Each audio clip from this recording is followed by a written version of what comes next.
Hey everybody, Sean Burke again.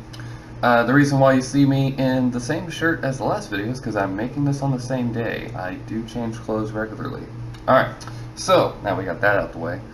The first thing I want to talk about, my very first real video, is let's go ahead and talk about what it takes to be an artist. Okay, a lot of people out there will say, oh, I'm an artist, I'm an artist, I'm an artist.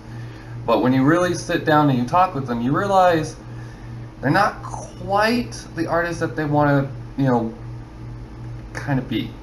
Okay, so the first thing that you want to do to be an artist, and this is more of the how to be a professional artist as opposed to the hobbyist. Anybody who has a sketchbook, anyone can draw, anyone can paint. But the goal, for some people, not everybody, but the goal is to take what you do as a hobby and move it to professional. And in order to do this, you are your own boss. And this is more for the traditional side, but it can relate to all of them. I mean, it kind of depends on what you do. I mean, if you work from in your house, you are your own boss. And if you're going to be your own boss, working at home, you need to have a schedule. That means you have a work schedule.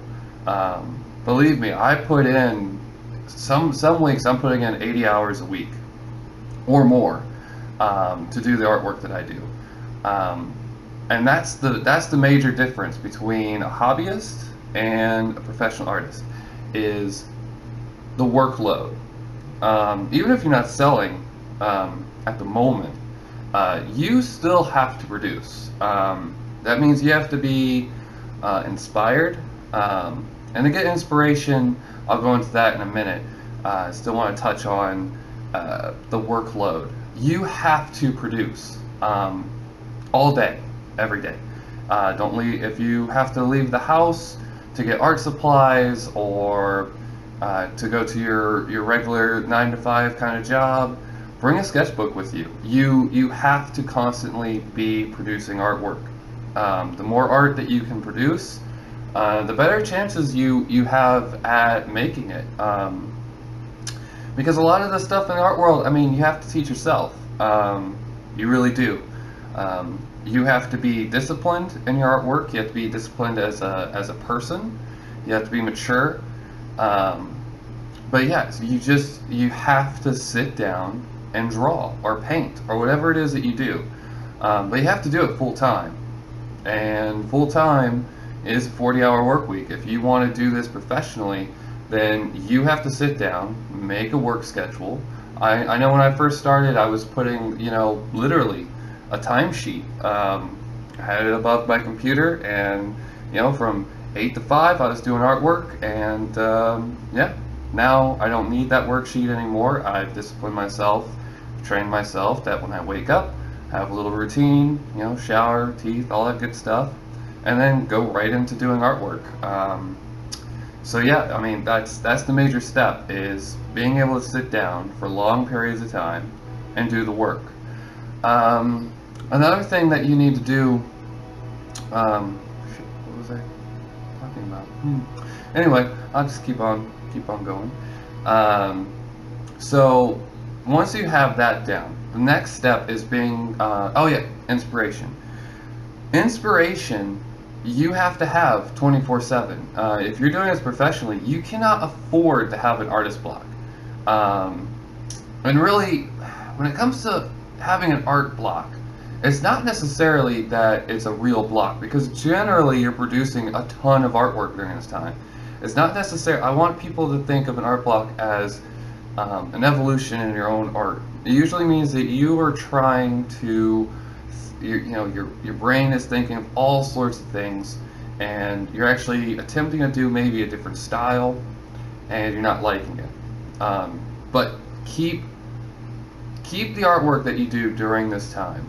Don't throw it away, because you'll realize maybe a week or 2 weeks or even a few months later, and you go back to it and you look at it and go, wow, this is actually pretty good. I can turn this into sellable work. Another thing about is sellable work. What you want to do is, there's a few ways that I know some artists do. Some artists, and for the lack of a better term, will sell out. And what I mean is, if you are a person who does abstract art, and you realize in whatever state that you live in, or whatever your market is, and you see that someone out there is making a ton of money doing landscapes, but you actually hate landscapes, but you'll produce them to make artwork. Now, for me, I consider that selling out just for the cash.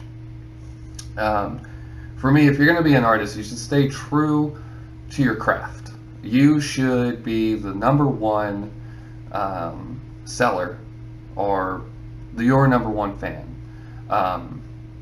If you don't believe in your artwork enough to go, this is my abstract art, and I'm just using abstract as just an example, not targeting abstract artists in any form or any way, it's just an example. But anyway, so say you're producing these abstract works, but they're not selling right now. Well, they might not sell where you live, but that doesn't mean it's not going to sell somewhere else. Sometimes you have to travel. Sometimes you have to get in contact with people in different states. Different states have different tastes. Different cities have different tastes.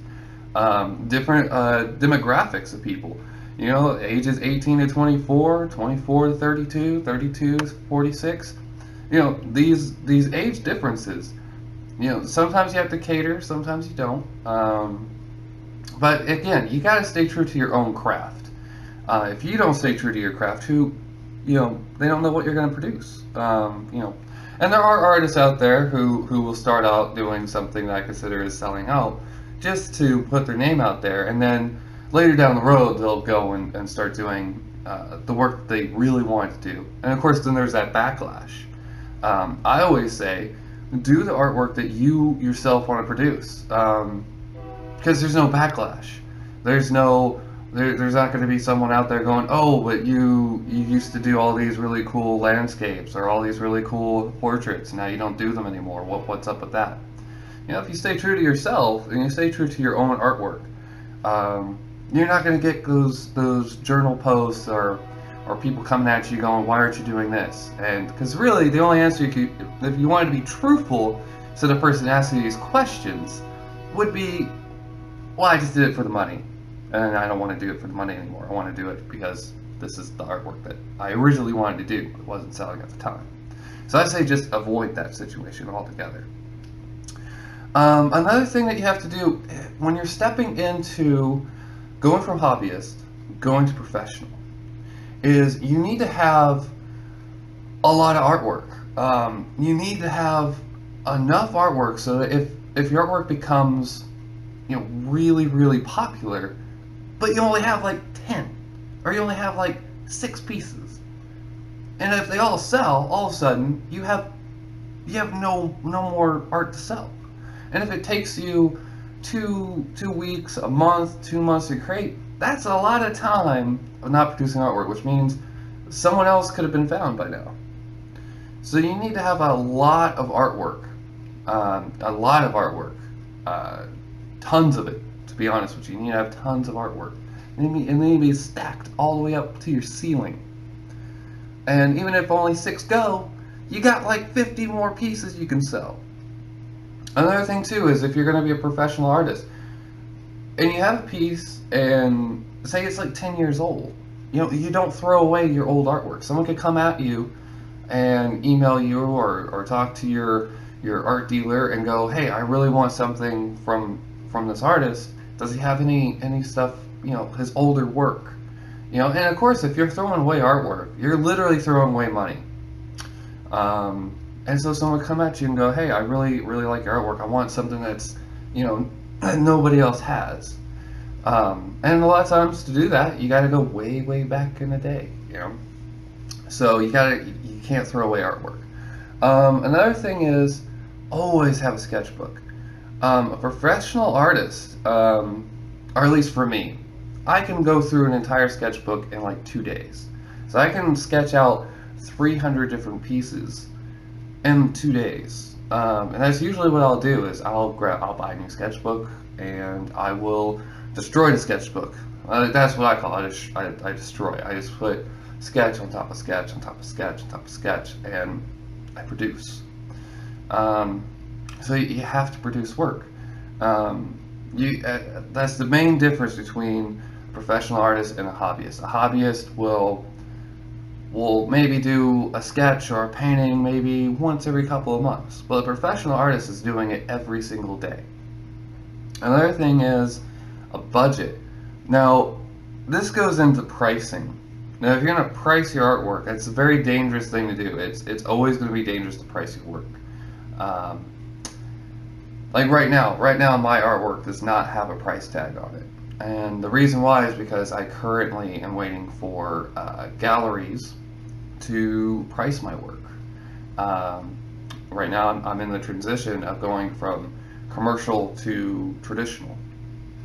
And right now I'm waiting for galleries. I have an art dealer, and he's getting in touch with all sorts of people, and we'll figure out what the price tag is on that. But if you don't have that, if you don't have an art dealer, if you're going with no help at all, you have to be careful about how you price your art.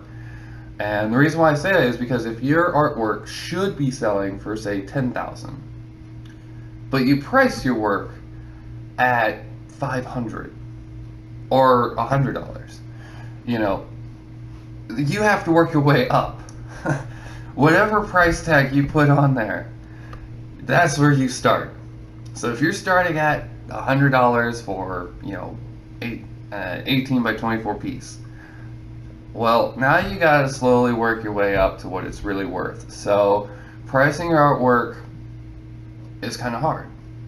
Probably the hardest thing that going from hobbyist to professional is. That's the hardest part. I know when I was doing comic books for a living, I started my prices at $25 a page, and this was like, I don't know, maybe about 10 years ago, and I realized I was shooting myself in the foot because I should have been pricing higher. And eventually I priced my stuff. Like towards the end of my career, I was pricing them at around $120 to $200 a page. So anyway, that's about all I can really talk about for right now in this particular video. I'll probably come back to this video and elaborate on things, make separate videos for each little aspect of the transition. So anyway, I shall catch you later, and I'm going to be doing another video today as well, so if you see the shirt again, it's because it was made the same day. Alright.